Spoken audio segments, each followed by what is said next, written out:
How's it going, everyone? The PlayStation Store is running its Planet of the Discount sale, and I'm going to be highlighting that sale in this particular video. Honestly, we've been kind of off our game as far as covering the sale in depth. The extended play sale also kicked off, but the extended play sale is kind of meme, so mainly going to be looking at the Planet of the Discount sale, under $10 deals in this video. It should be noted that this sale is ending fairly soon. It is ending on the 26th, so you still got a couple more days, but keep in mind, again, it is wrapping up here shortly. So with that being said, I want to highlight some of the deals, and obviously there's more stuff available, but without further ado, let's get right into it.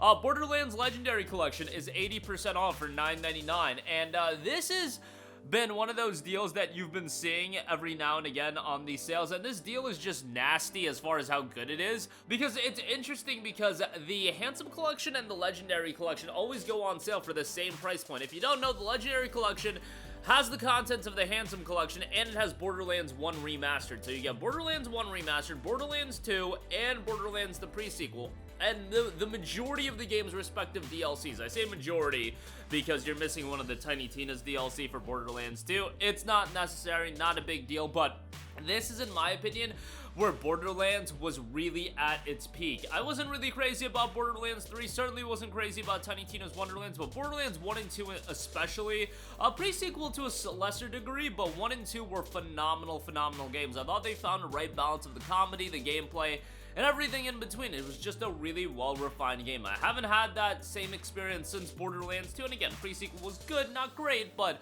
all in all, a fantastic collection. I hope Borderlands 4 can revitalize my interest in the franchise a little bit, but honestly, looking at that game, I'm not, like, blown away by it, but that's one of those games that I just gotta play it and then decide for myself whether or not it resonates with me, but, yeah, and Borderlands 2, man, going back to that was, again, in the era where you were just getting these follow-up titles within 2 to 3 years, and Borderlands 3 came out 6 years ago, and now we're finally getting Borderlands 4. Hopefully it does decently enough. Next up, we got Fallout 4 Game of the Year Edition, 75% off for $9.99.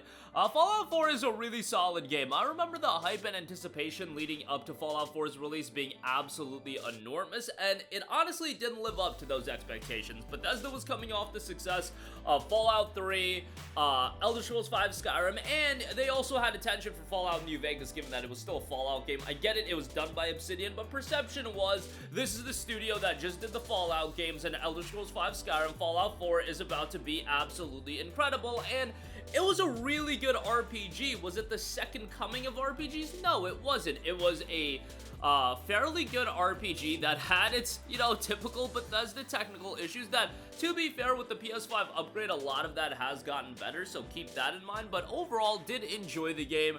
I wish we could get, like, Fallout London on PlayStation and consoles, but you know how it is. We can't have nice things, so a little bit of a bummer there, but $9.99 for Fallout 4, great deal there. Next up, Scarlet Nexus, 85% off for $8.99. This has become one of those JRPGs that I really go to bat for. I really enjoyed Scarlet Nexus, and I think the game is super underrated. If you're remotely a fan of JRPGs, give this game a look. You've got two playable characters, Yuito and Kasane. Now, I would say ideally go through both routes.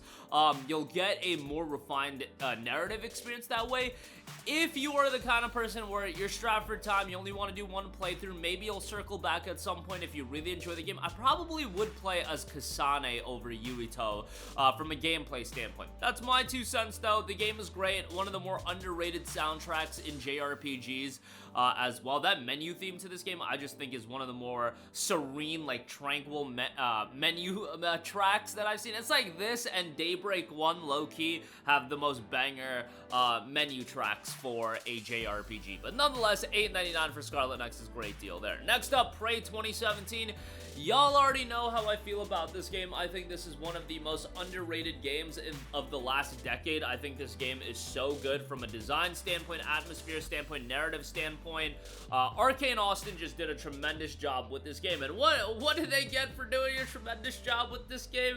Here we go. You guys work on Redfall, try to do some live service shenanigans, and then Redfall's a disaster. Okay, now you guys are shut down. Prey 2 will never come to come to exist. Now, I say never come to exist. There's always that timeline 10, 15 years from now. Oh my god, there's a Kickstarter and it generates $8 million of crowdfunding and now we'll get a spiritual successor, huzzah. Like, that always can happen, but yeah, I don't think we'll ever get a sequel, but this game is great. If you have yet to play it, $5.99 is fantastic. Definitely circle back and play this one because it's a great one.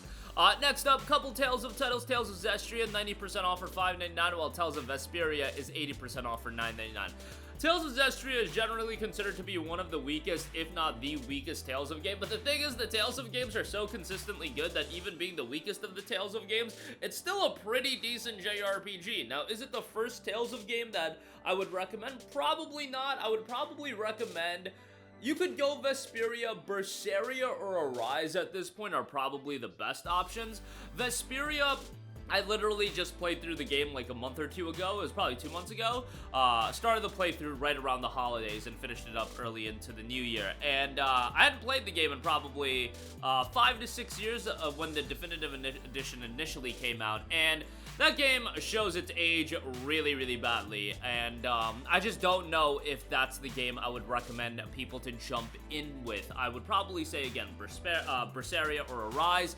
I really enjoyed Vesperia, though. I love the main character. I think Yuri is one of the greatest JRPG main characters, literally, of all time. He's just a super likable character. The rest of the cast is pretty solid as well. But yeah, $9.99 for the game I think is a good buy. It's just, as far as your first Tales of game, you could go with Vesperia, but again, I'd probably go Berseria or Arise. .hack.gu last Recode is 85% off for $7.49. Now, to be fair, this has been available a little bit cheaper. It's been as low as $5, and I think for that price point, it's an absolute home run, slam dunk, buy it immediately. For $7.49, we're talking $2.50. Yes, you're not gonna have to, you know, sell your liver for this one to make up the $2.50, but we're penny pinchers here. And for $7.50, it's still a good deal. I love .hack. I literally grew up with this franchise, so from my standpoint, as far as the JRPG series that I'll get a little bit nostalgic for, it's not really Kingdom Hearts and Final Fantasy a lot of the times.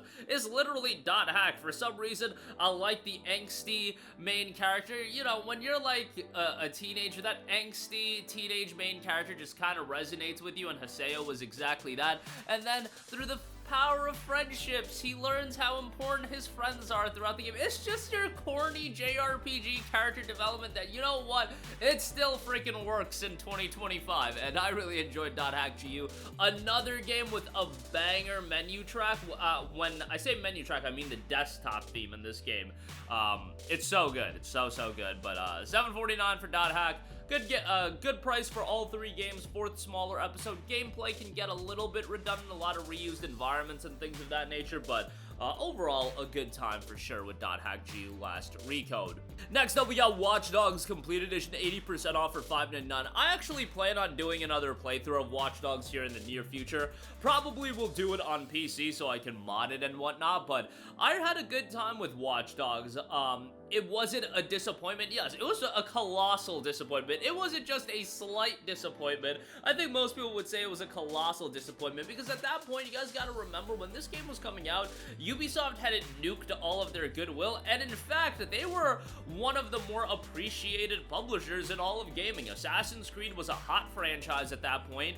Prior to Watch Dogs coming out, we had the release of Assassin's Creed 4, one of the beloved games in the series, and it just felt like Watch Dogs was gonna be another incredibly successful Ubisoft open world IP. Far Cry had been popping off, Assassin's Creed had been popping off, Watch Dogs was gonna be another one, and thematically, it was so unique and different from everything else on the market that I was just like, yeah, this is a slam dunk home run, finna be a success, but ultimately had some shortcomings. I still thought narratively it was quite strong, and again, thematically, the aspects of this game, so unique as far as that's concerned, and I think for $5.99 it's well worth a pickup, especially with the DLC. Next up, we got South Park The Stick of Truth, 75% off for $7.49. I've talked about it before, but Stick of Truth is a really funny game to me because for some reason, I don't even know what was going through my mind in the fall of 2013, but something possessed me, not being a South Park fan, nothing against it, but something possessed me being like, you know what, South Park The Stick of Truth, I gotta pay $60 for this game and I gotta play it day one. I don't even know why, but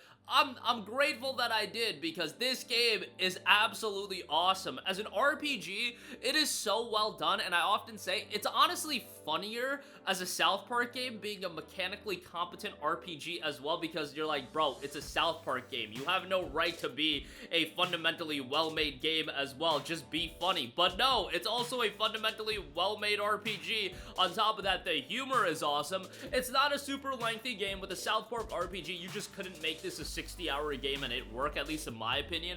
The humor, I feel like, would have been diluted by that point. I think it gets in and gets out at the right time, and I think for a game like this, that's a really important thing to do. $7.49, I think Stick of Truth is great. Definitely would recommend that. Saints Row the Third Remastered, $5.99. I've been often talking about these games that I put in the podcast game category. Podcasts are huge these days, but sometimes you want to listen to a podcast, you want to play a nonsensical game that you don't have to get too invested into the narrative in. Saints Row the Third, pretty damn good option as far as that's concerned. The Saints Row games in general kind of fit that criteria fairly well, and I think for this price point, a pretty solid deal, all things considered. Saints Row the Third is a game that I played when it came out, and it was absolutely wacky, absolutely zany, but absolutely a lot of fun as well. And for this price point, I think it's a pretty solid pickup. Bully is $8.99. A game that I know so many people are desperate to get a sequel of, but like, bro, Rockstar releases a game every like 35 years now. You ain't getting a Bully 2. Maybe I'll be wrong about that. I don't think I will be. I think we'll get Red Dead 3 after GTA 6, and I think GTA 7 will be out in 2055, and then I think we'll die, unfortunately. But nevertheless, Bully is 40% off for $8.99. A charming throwback of a Rockstar title. Obviously shows its age. It's initially a PS2 game, but some fun to be had. I feel like $9 is a little bit pricey. I'd like to see this down to like the $3.74 range, you know what I'm saying? But it's Rockstar. You ain't getting it for no $3.74. Little Nightmares 2 is 67% off for $9.89. I think Little Nightmares is a great horror franchise, and horror isn't like my favorite genre, but I really appreciate the horror games that try to build like that eerie and creepy atmosphere, and Little Nightmares does a killer job of that. Play Little Nightmares 1, then play Little Nightmares 2. Little Nightmares 3 is supposed to drop this year. Hopefully that does come out, but yeah, $9.89 on that is a great deal. And that is gonna do it for me. Again, a lot of great deals under the price of $10. Go check them out for yourself. Links to all of these will be in the description box below. That'll do it for me. Let me know all of your thoughts in the comment section down below, and I will catch you guys in the next one. Peace out.